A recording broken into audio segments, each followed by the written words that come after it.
next night, AEW Collision went head-to-head with an NBA Game 7 and got absolutely buried. Today, we're breaking down the May 29th and 30th viewership numbers for SmackDown and Collision, what the year-over-year trends actually reveal, and why the measurement system itself is quietly rewriting the story. By the end of this episode, you'll know how to read these numbers without getting played by the headlines. And to help us get into all of it, I've got someone who's been deep in the wrestling ratings world. Let's get into it. So, walk me through what actually happened on May 29th. So SmackDown on May 29th drew 1.096 million viewers on USA Network. That's according to Wrestlenomics, pulling data from Programming Insider. And that number was down 13% from the 1.258 million the show drew just the week before on May 22nd. 13% in 1 week. That's not a small dip. It's not. And the demo rating, the 18 to 49 demographic, which is what advertisers really care about, that dropped even harder. SmackDown posted a 0.23 rating, down 21% from the 0.29 it earned the week prior. So both the Raw audience and the key demo moved in the wrong direction at the same time. And this was the go-home show, right? Like the last SmackDown before Clash in Italy. You'd think that would be appointment viewing. Yeah, and that's exactly what makes it interesting. A go-home show is the final episode before a premium live event. It's supposed to be the peak of the build, the moment where everything clicks into place and fans are hyped to watch the pay-per-view. The main event angle was Gunther and Cody Rhodes having their final face-off before their title match at Clash in Italy. That's a marquee segment. So the show had the right ingredients. Big match build, major storyline payoff coming, and viewers still tuned out. Right. And here's the benchmark that really puts it in context. According to PWMania, citing Wrestlenomics, the May 29th total audience was the lowest SmackDown has drawn since the February 13th episode, which aired on Sci-Fi during the Olympics. That's the comparison point. An Olympics-disrupted episode on a secondary channel. Okay, that's a pretty damning comparison. It is. And it's not just a one-week blip either. When you zoom out, Wrestling Inc. reported that the May 2026 average SmackDown viewership was 1,194,000. And that's down 14% compared to the May 2025 average of 1,383,000. So the trend is real and it's been building across the whole month. And the demo average for May is also down year over year? Significantly. The May 2026 average demo rating was 0.26, down 28% from last May's average of 0.36. That's a bigger drop than the Raw viewership decline, which tells you the younger audience is pulling away faster than the overall audience. That's the part that would worry me if I were a network executive. You can survive losing some total viewers. Losing the demo at nearly 3 times that rate is a different conversation. Exactly. And despite all of that, SmackDown still finished 4th on cable TV for the night. So it's not like the show is collapsing, it's still one of the most watched things on cable. But the trajectory is what people are watching. Okay, so that's Friday. Then Saturday rolls around and AEW Collision has its own rough night. What happened there? So Collision on May 30th drew 360,000 viewers on TNT and a 0.05 rating in the 1849 demo. Those numbers are per Programming Insider, reported by both 411 Mania and TPWW. And they were down from the May 16th episode, which had 384,000 viewers and a 0.06 demo rating. Wait, why are we comparing to May 16th and not the week before? Because there was no Collision the week before. AEW didn't air a show on May 23rd because of their Double or Nothing 2026 pay-per-view weekend. So May 16th is the most recent comparable episode. And the week before that, Collision had aired as a 1-hour special called Fairway to Hell that was preempted to TBS. So the scheduling context is a little messy. Okay, so Collision is coming back from a week off, returning to its normal 2-hour slot on TNT, and it still drops. That's rough. And the competition that night was brutal. The 2026 NBA Playoffs Western Conference Finals, Game 7, San Antonio Spurs versus Oklahoma City Thunder, drew 12.673 million viewers on NBC. According to 411 Mania, the NBA game and its post-game show led the night with a 3.5 demo rating. Collision was at 0.05. That's not even in the same universe. 12.5 million versus 360,000. I mean, you can't really hold that against AEW. A Game 7 is a Game 7. Totally fair point. And that's an important distinction to make. The 0.05 demo rating was the lowest Collision had posted since the May 5th episode, and the 360,000 total viewers was the worst since May 2nd's 347,000. But a lot of that is the NBA pulling eyeballs away from everything on Saturday night, not just wrestling. So the NBA is basically the elephant in the room for that whole Saturday night. Completely. And here's where the year-over-year comparison gets really stark. According to TPWW, this time last year on May 31st, 2025, Collision drew 504,000 viewers and a 0.18 demo rating. This year, 360,000 and 0.05.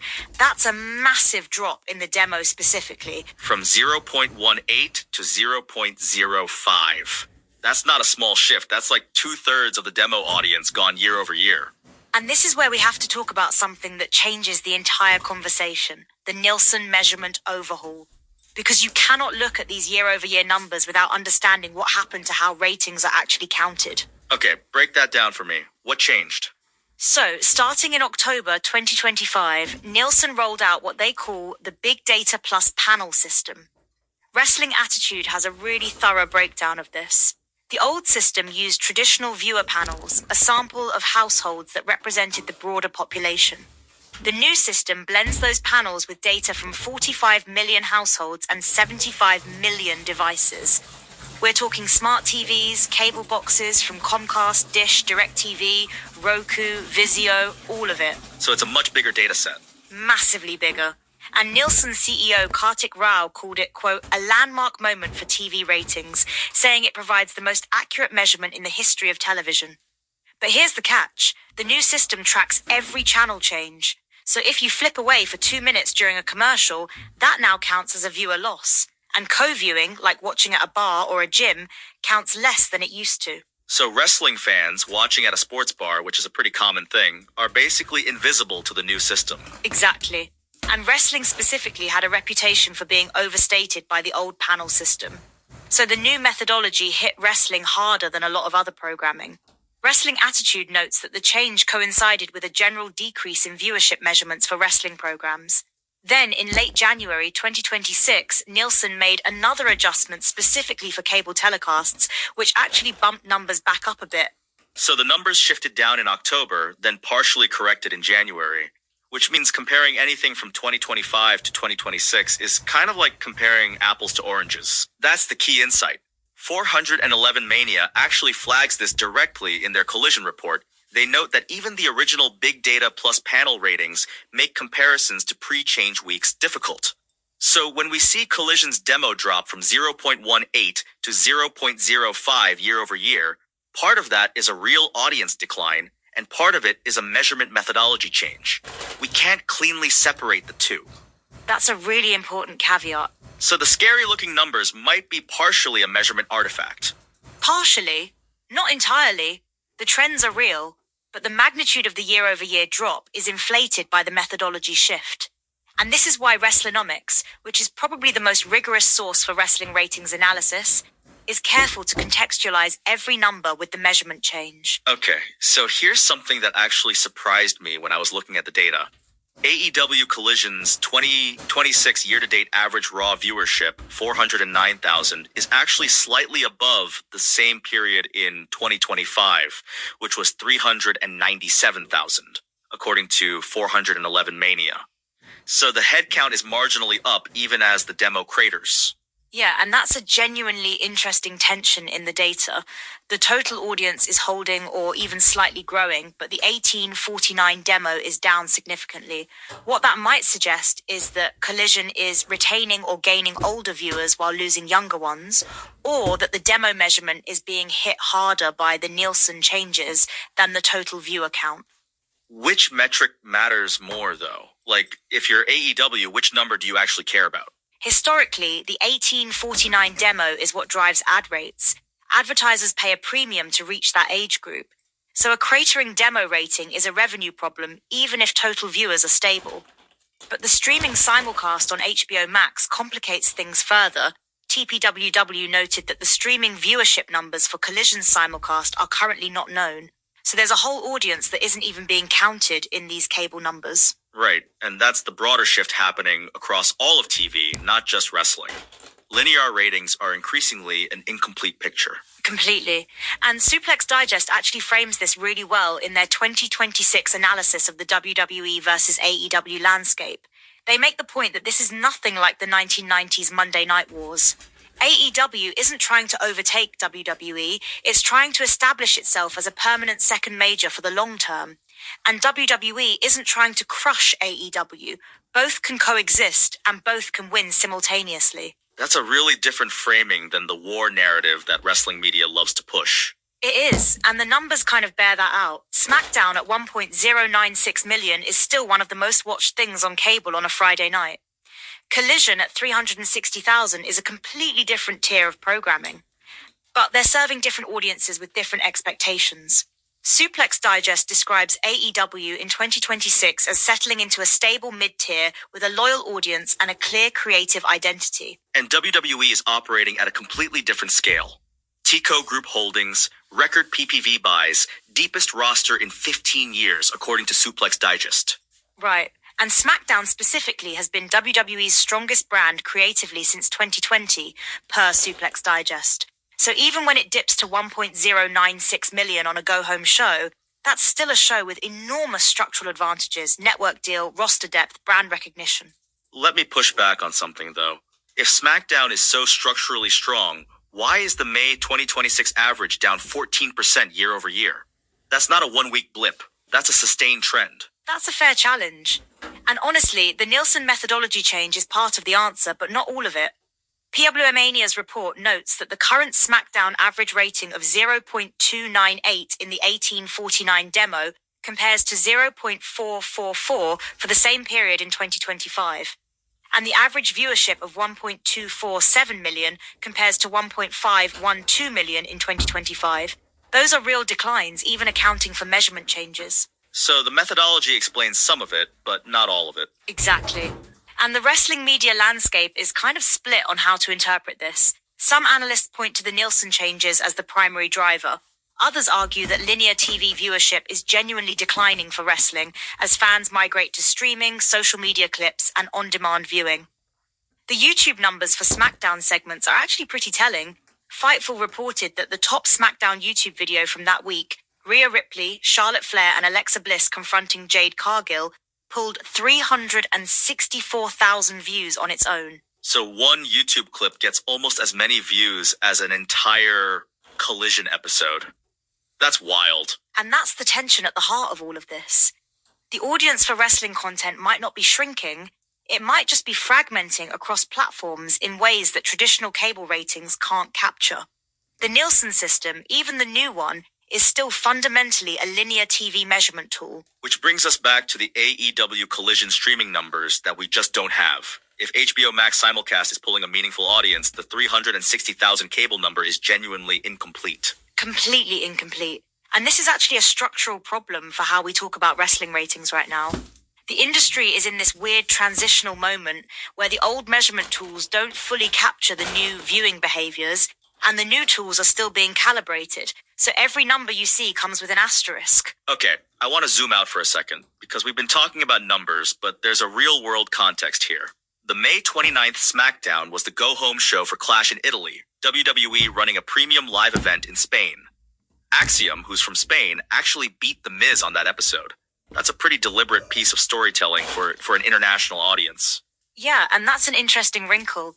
WWE is increasingly thinking globally. The Clash in Italy event itself is part of that international expansion strategy. But the domestic cable ratings don't capture international viewership at all. So a show that's partly designed to build excitement for a European audience is being judged entirely by US cable numbers. Which is another reason why the raw cable number is an increasingly limited lens for understanding what WWE is actually doing. Right. And on the AEW side, the Collision audience is described by wrestling observers as being sticky with core fans, people who are genuinely invested in the product and aren't casual channel surfers. Wrestling Moments noted that AEW Collision's pivot toward younger viewers shows the brand is sticky with core fans who skip linear TV for other content. So the 360,000 who showed up on a night with a Game 7 on NBC are probably a very committed 360,000. That's actually a really interesting reframe. A smaller, more loyal audience versus a larger, more casual one. And depending on what you're optimizing for, that might be exactly what you want. If you're building a brand identity and a long-term fan base, loyalty matters more than raw reach.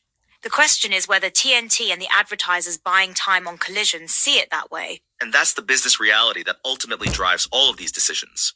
The ratings aren't just a scoreboard, they're the mechanism by which the shows get funded. Exactly. And that's why the demo number matters so much more than the total viewer count in most conversations. A 0.05 demo rating is a very hard sell to advertisers, regardless of how loyal those 360,000 viewers are. Let me ask you something that I think a lot of people are wondering.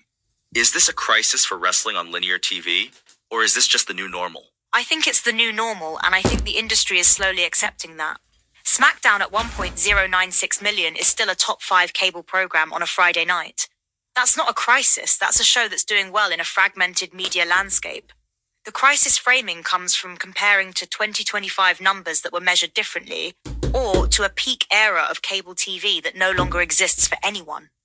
And for AEW specifically, the 2026 year-to-date average of 409,000 viewers being slightly above 2025's 397,000, that's actually a quiet success story that gets buried under the demo decline narrative. It really does.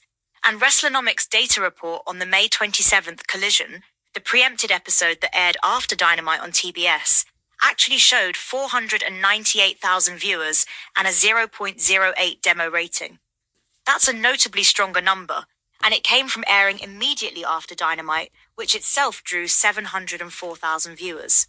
So the lead-in effect is real and meaningful for Collision. So Collision performs better when it has a strong lead-in from Dynamite. That's a pretty clear signal about where the audience is coming from. It is, and it raises a legitimate strategic question about whether Collision's Saturday standalone slot is actually the right home for the show, or whether it would perform better as a consistent extension of Dynamite. But that's a programming decision that goes way beyond just the ratings. Okay, so when you step back from all of this, the SmackDown dip, the Collision numbers, the Nielsen overhaul, the year-over-year comparisons, what's the actual story here?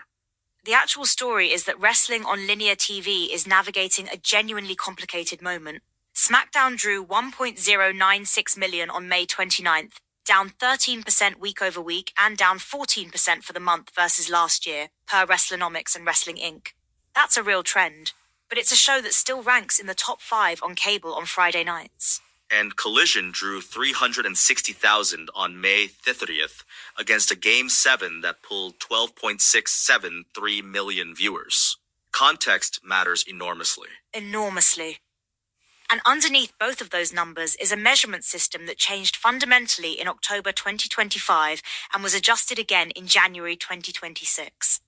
Nielsen's Big Data plus Panel methodology, pulling from 45 million households and 75 million devices, is more comprehensive than anything that came before it, but it also makes historical comparisons genuinely unreliable. You can't just look at a year-over-year drop and assume it's all real audience loss. So the takeaway for anyone trying to follow wrestling ratings is the numbers are real, the trends are real, but the magnitude of the year-over-year changes is partially a measurement artifact. That's exactly right. And the other thing to hold on to is that both WWE and AEW are operating in very different lanes right now. WWE is a TKO Group Holdings property with record PPV buys and its deepest roster in 15 years. AEW is in year 7, building a loyal mid-tier audience.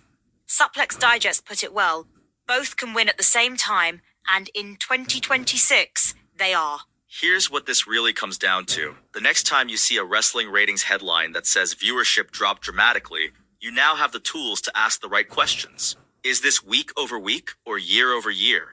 What was the competition? And is the Nielsen methodology change being accounted for? Those 3 questions will cut through most of the noise. The go-home SmackDown before Clash in Italy drew 1.096 million. That's a real number with real context. Collision drew 360,000 against a Game 7, also a real number with very specific context. Neither one tells the whole story on its own. And the streaming numbers we don't have, the HBO Max simulcast for Collision, the international viewers for SmackDown, those are the missing pieces that make the full picture even harder to read. Which is honestly the most important thing to sit with. We're in an era where the measurement tools are catching up to viewing behavior, not the other way around. The audience for wrestling is real and it's engaged. The YouTube clip of Rhea Ripley and Charlotte Flair confronting Jade Cargill pulled 364,000 views on its own per Fightful. That's not a dying fan base. That's a fan base that's watching differently. And that might be the most counterintuitive thing we've said today. The show that drew its lowest cable audience since an Olympics-disrupted February episode still had a YouTube clip that nearly matched an entire Collision episode in views. That's the wrestling media landscape in 2026. The cable number is one data point. It's an important one, but it's not the whole story anymore. And it probably hasn't been for a while. So the next time someone tells you wrestling is dying because the ratings dropped, you can tell them, SmackDown still finished 4th on cable on a Friday night, Collision held its core audience through a Game 7, and somewhere in the uncounted streaming numbers is an audience that the old scoreboard can't even see.